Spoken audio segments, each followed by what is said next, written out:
ኢየሱስ የጌቶች ጌታ ነው። እውነት ነው፣ አዎ እውነት ነው። መንገድ ነው፣ አዎ መንገድ ነው።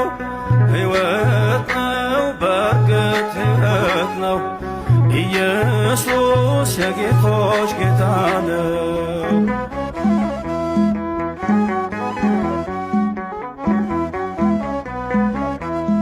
ወደ እግዚአብሔር አብ የምንደርስበት አንድያ ልጁ የምናምንበት የሕይወት መንገድ እርሶ ብቻ ነው። የባሕሪ አምላክ ብለን ስናምነው እውነት ነው፣ አዎ እውነት ነው።